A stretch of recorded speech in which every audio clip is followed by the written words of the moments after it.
In this video, I'm going to talk about a way you can challenge your anxiety.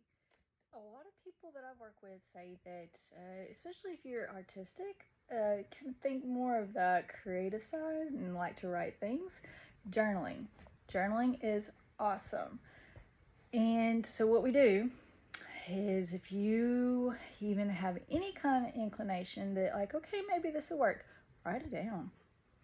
Whenever you start having anxiety, whenever you start feeling like, oh, I can't with this, write it down. Maybe once a day, take your journal out, take your pen to paper, and just brain dump it all out.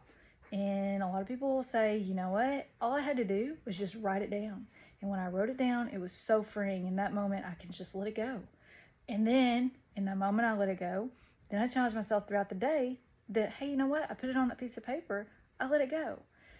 Even go even farther with it, maybe take the piece of paper, crumble it up, throw it in the trash, or go out in the yard, set it on fire. I mean, make sure that, there's no burn restrictions or anything, you're going to set the woods on fire. But it's that freeing ability to just take that physical object and just be done with it.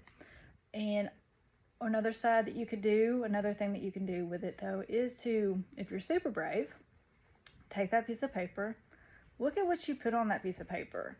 What is the overall theme for your anxiety?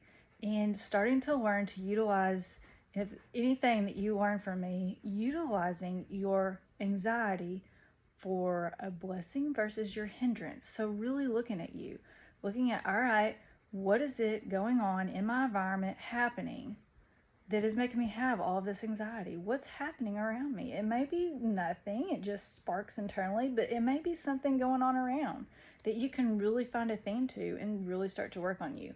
If you start doing this and challenging yourself, you will grow in ways you never believed you could, and you'll really start to learn who you are.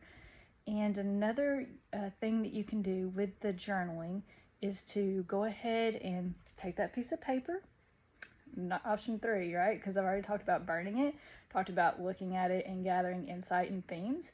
The third option could be to look at it and say, okay, is this piece of paper truth? The things that I put on here, are these things really happening? Or is it just like I'm just overwhelmed with my emotions and I'm letting the emotional side of the house take over?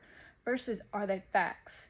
Learning to look at the facts. Like maybe that, for instance, situation of, let me come up with one. Facts, all right? My wife's struggling, or my husband's struggling.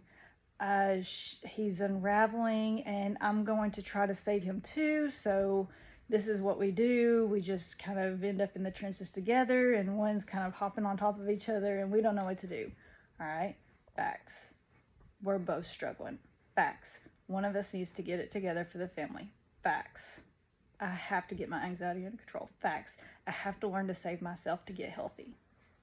Versus we get so in this emotional of, oh, I have to be so enmeshed in this relationship. I have to save him. I have to be with him. I can't let him do this on his own. Facts. When you start to learn health, so will he or so will she. So because we gravitate towards what we want. And then, you know what though, on the other side too, might challenge them to stay unhealthy because they don't want that, and I just want to be the victim right now. So that was a situation. I know it was kind of, bogged down a little bit, but if you can see it, just presenting facts side of the house for yourself when you look at that piece of paper. So 1, we take it, we physically get rid of it. 2, we go ahead and look at the theme, get insight into us. 3, we challenge it even more with facts. So those are the 3 things that you can do with your journaling exercise. Take it. If it's your jam and you love it, run with it. If you're like, try it out, not so much, then it's not your jam. We'll just keep working towards something that you like. So happy journaling.